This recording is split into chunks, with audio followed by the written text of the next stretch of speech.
নমস্কার বন্ধুরা, সোনালিস লাইফস্টাইলের নতুন আরেকটি ভ্লগ নিয়ে চলে এসেছি। কেমন আছো তোমরা সবাই? আশা করি খুব ভালো।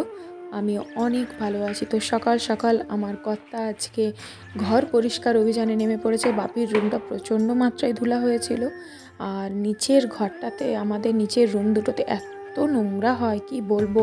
সামনে বাগান, আর একদম বাড়ির সামনে যেহেতু রাস্তা, ধুলো প্রচুর আসে। দিনে দুবার করে ঝাঁট দেওয়া হয়, মোছা হয়, তবুও ঘরে এত নোংরা।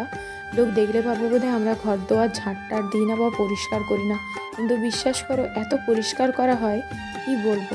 তো চলো, আমার কর্তার কিছু ছোটবেলাকার খেলনা পাওয়া গিয়েছে, তো সেগুলোই তোমাদেরকে দেখা। বেশ নস্টালজিক জিনিস কিন্তু এগুলো।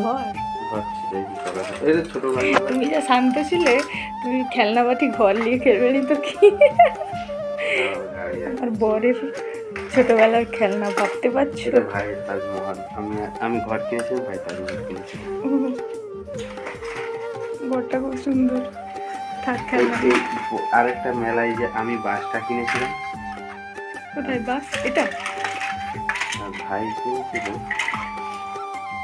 ভাই কিনেছিল এই গাড়িটা।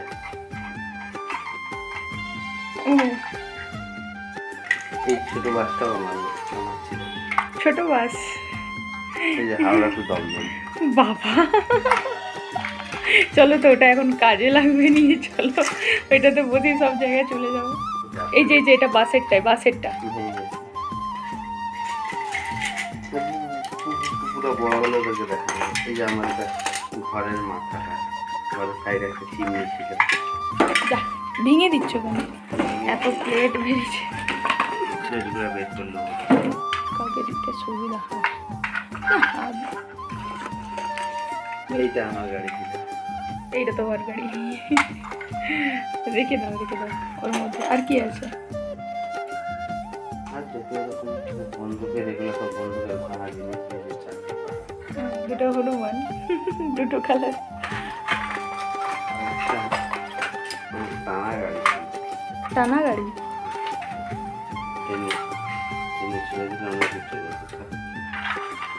এই অল্প অল্প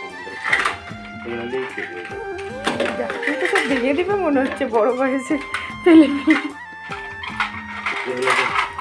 ব্যাগটা একটু পরিষ্কার করে নিতে হবে। আমার অলরেডি একটা রান্না হয়ে গেছে, আরেকটা রান্নার মশলা হয়ে গেছে, শুধু মাছটা ঠান্ডাটা কাটেনি। বর ঘর পরিষ্কার করছে, আগে বাপি রুমটা করছে, তারপরে আমার রুমটা করবে। এদিকে আমার রান্না অর্ধেক হয়ে গেছে। ভেড়ি আলুর ঝাল হয়ে বসিয়ে দিয়েছি, ভাত হয়ে গেছে, ঝারিয়ে দিয়েছি, মাছের ঝোলের মশলা করে নিয়েছি। মাছ এখনও ছাড়ানো হয়নি, মানে বরফ থেকে ছাড়িয়ে দেখে দিচ্ছি। দেখো, এই যে ভেড়ি আলুর ঝাল হচ্ছে, এদিকে মাছের ঝোলের মশলা করে রেখে নিয়েছি, এদিকে মাছ দেখো বরফে একাকার ছাড়েনি, এদিকে ভাত হয়ে গেছে। আলু দিয়ে ঝিঙে দিয়ে মাছের ঝোল হবে। পেঁয়াজ কুচিয়ে রেখেছি, একদম মশলা রেডি। মেঘের ওয়েদার দেখো, এরকম পুরো মেঘলা হয়ে রয়েছে। ওটা কিন্তু কারোর বাড়িতে উনুন ধরিয়েছে, সেটা ধোঁয়া।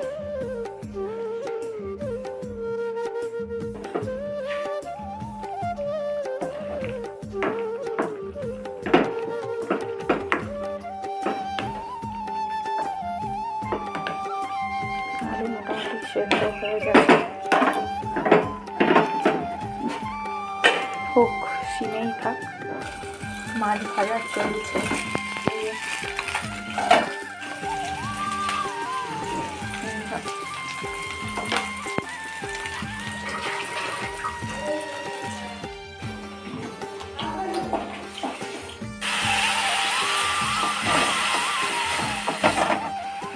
যেতে পারবে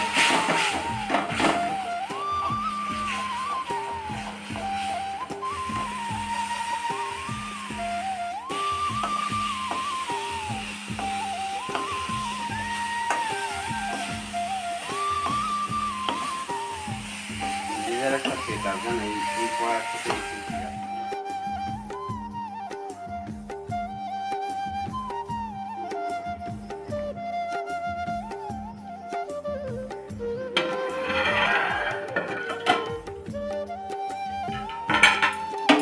মনে হয় সেদ্ধ হয়ে গেছে। ভাজা মাছগুলো দিয়ে দিই।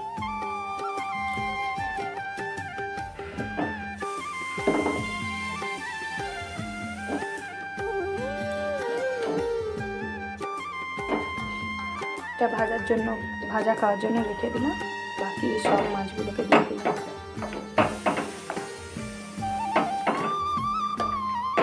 ব্যাস কমপ্লিট।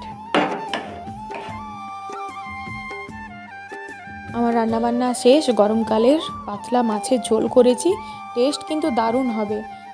একটু আদা, কাঁচা লঙ্কা, টমেটো, রসুন সব দিয়েই করেছি, পেঁয়াজের পেস্টও দিয়েছি, জিরে গুঁড়ো দিয়েছি, দারুণ খেতে লাগবে কিন্তু। তো চলো এবারে প্লেটটা সাজিয়ে নিই। কর্তা স্নান হয়ে গেছে, আমিও স্নান ঠাকুর প্রণাম সব করে নিয়েছি। তো এই যে বাটা মাছ ভাজা করেছি, ভেন্ডি আলুর ঝাল করেছি, তার সাথে গরম গরম ভাত বেড়ে নিই, আর মাছের ঝোলটা একটা আলাদা বাটিতে দেবো। তো এই হচ্ছে আমাদের গরিবের সিম্পল রান্না। গরিব বলবো না, মোটামুটি দিন দুবেলা ঈশ্বর আমাদের জুটিয়ে দেয়। ভাতটা সুন্দর করে বাড়তে গিয়ে একটু এলোমেলো হয়ে গেল, ওই জন্য ভাতটা একটু সেট করে নিচ্ছি। ওই বাটিতে ঢাকা দিয়ে ভাত দুপুরবেলায় প্রত্যেক দিনের জন্য তো খাওয়া সম্ভব হয় না, মাঝে মধ্যে ভিডিওর জন্য করি, তবে সব দিন করা হয় না। বাটি ভর্তি করে ঝোল নিয়ে নিই। ঝোলটা খেতে আমার কর্তা ভীষণ পছন্দ করে, বিশেষ করে এই গরমকালে পাতলা ঝোল। শুধু গরমকালে না, শীতকালেও লাউ ডাঁটার ঝোল বলো বা মুসুরির ডাল পাতলা করে বলো বা যে কোনো মাছের ঝোল, ও পাতলা ঝোলটা খেতে খুব পছন্দ করে। আর সকাল টাইম তো তাড়াহুড়োর জন্য, স্কুলে যাওয়ার জন্য তো ওর একটু এই মাছের ঝোল, একটু কোনো ভাজাভুজি দিয়ে ভাত খেতে ও ভীষণ ভালোবাসে। তো সেটুকুই করে দেওয়ার চেষ্টা করি, যতটুকু আমার সাধ্যের মধ্যে হয়। খাবার নিয়ে চলে এসেছি রুমে, একটু টিভি দেখতে দেখতে খেয়ে নেবো।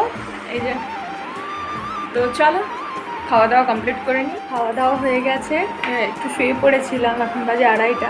কর্তা গিয়েছে অন্নপ্রাশন বাড়িতে, এই যে আজকে অন্নপ্রাশন, তো ওই জন্য আজকে বাড়িতে খাইনি। তো আমি একাই খেয়েছি, আমি আর বাপি দুজন মিলে।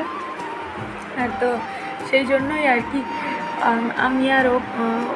আমি আর বাপি করে খেয়ে নিলাম খাবার দাবার হয়ে যেতেই। আর ও গেল রেডি হয়ে অন্নপ্রাশন বাড়িতে। ওনারই পাশে স্কুলের প্রাইমারিতে একজনের ম্যাডামের মেয়ের অন্নপ্রাশন। তো কুচকি মেয়ে, খুব মিষ্টি ছবিটা দিয়েছে। তো যাই হোক, ওর আসতে হয়তো একটু দেরি হবে। চলো একটু রেস্ট নিয়ে নিই। রেস্ট মানে তো একটু টিভি দেখবো। এখন দুপুরে তো ঘুমোই না, তোমরা জানো, একটু টিভি দেখি। আজকে দেখি কি সিনেমা দিয়েছে না দিয়েছে, ভালো কিছু সিনেমা না দিলে দেখবো না, একটু ফোনই ঘাঁটবো। তো চলো ভিডিওটা দেখতে থাকো, সঙ্গে থেকো। বিকেলে চা বিস্কুট নিয়ে চলে এসেছি। মেঘলা হয়ে গেছে, হঠাৎ দেখলাম রোদ উঠেছিল সকালে, বাট এখন দেখছি মেঘলা হয়ে গেছে। তো কর্তা গেছে বাপির জন্য চপ কিনতে, বাপি চপ দিয়ে মুড়ি খায় এই বিকেল টাইমটাতে। 6টা, 5:30, 6টার দিকে চাটা একটু দেরি করে খাচ্ছে, ওই জন্য তাড়াতাড়ি করে চা খেয়ে দিয়ে চলে গেল চপটা নিয়ে আসার জন্য। তো চলো আমি চাটা খেয়ে নিই।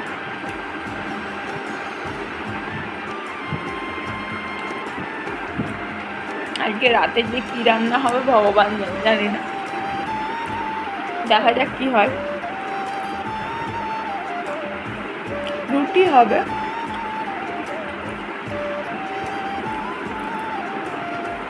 তো বন্ধুরা, রাতের ভিডিও করা আর হয়ে ওঠেনি। সকালের ভেড়ির তরকারি, একটু পটল ভাজা করেছিলাম, তার সাথে মিষ্টি, আর কালকের একটু চানা মশলা রয়ে গিয়েছিল, আর এই যে 2টো রুটি নিয়েছি। তো এই দিয়ে আজকে রাতের ডিনার করে নিলাম। তার প্লেটেও সেম একই জিনিস রয়েছে, তাই আর তোমাদের সাথে শেয়ার করলাম না। তো খেয়ে নিয়ে ভিডিওটা এন্ড করছি। আজকের ভিডিওটা এ পর্যন্ত। সকাল থেকে রাত অবধি কী কী করলাম সব কিছুটাই তোমাদের সাথে শেয়ার করলাম। আশা করি তোমাদের এই ভিডিওটি ভালো লেগেছে। ভালো লেগে থাকলে প্লিজ লাইক করো, আর পাশে থাকা বেল আইকনে ক্লিক করে অল নোটিফিকেশন অন করে দিও, যাতে আমার সুন্দর সুন্দর ভিডিওর নোটিফিকেশন তোমাদের কাছে সবার প্রথম পৌঁছে যায়। দেখা হচ্ছে নেক্সট ব্লগে নতুন কোনো কন্টেন্ট নিয়ে। আজকের মতো টাটা, সবাই ভালো থেকো, সুস্থ থেকো, সাবধানে থেকো। Good night.